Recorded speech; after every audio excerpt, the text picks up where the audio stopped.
മക്ബറകളിലും ജാറങ്ങളിലും ഒരു വ്യത്യാസവുമില്ലാതെ ഭീമാ പള്ളിയിൽ നിങ്ങളൊന്ന് പോയി നോക്കണം. കാസർഗോഡുള്ള മാലിക് ദീനാറിന്റെ എന്ന് പറയപ്പെടുന്ന ജാറത്തിലേക്ക് നിങ്ങളൊന്ന് പോയി നോക്കണം.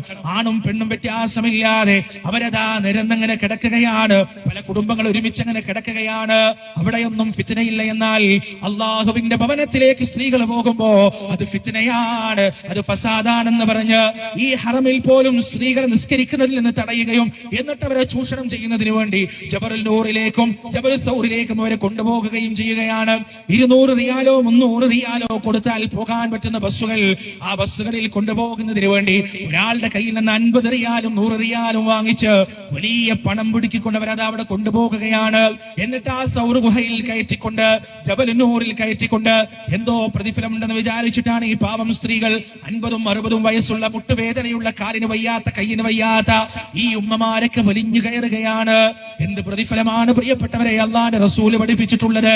1 ലക്ഷത്തിലധികം പ്രതിഫലം കിട്ടുന്ന ജമാഅത്ത് ഒഴിവാക്കിയിട്ടാണ് ഈ കൊണ്ടുപോകുന്നത്. എന്നിട്ട് അവിടുന്ന് ചൂഷണം ചെയ്യുകയാണ്, അവിടുന്ന് ദുആ ചെയ്യുകയാണ്. ഉസ്താദിനോടുള്ള സ്നേഹം കൊണ്ട് കൊടുത്ത പൈസക്ക് പുറമെ വീണ്ടും അതാ സ്ത്രീകളും പുരുഷന്മാരൊക്കെ വന്ന് കൈമടക്ക് കൊടുക്കുകയാണ്. അല്ലാഹ് പറഞ്ഞത് എത്ര സത്യമാണ്.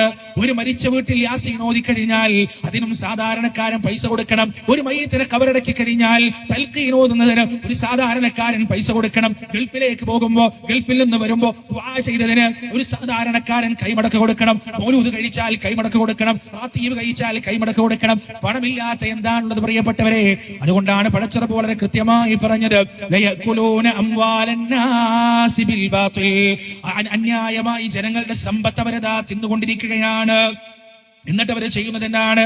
വയസുദ്ദൂന അൻ സബീലില്ലാഹ്. അള്ളാഹുവിന്റെ മാർഗത്തിൽ നിന്ന് അവരെ തെറ്റിച്ചു കളയുകയാണ്, അള്ളാഹുവിന്റെ മാർഗത്തിൽ നിന്ന് അവരെ തടഞ്ഞു കളയുകയാണ്.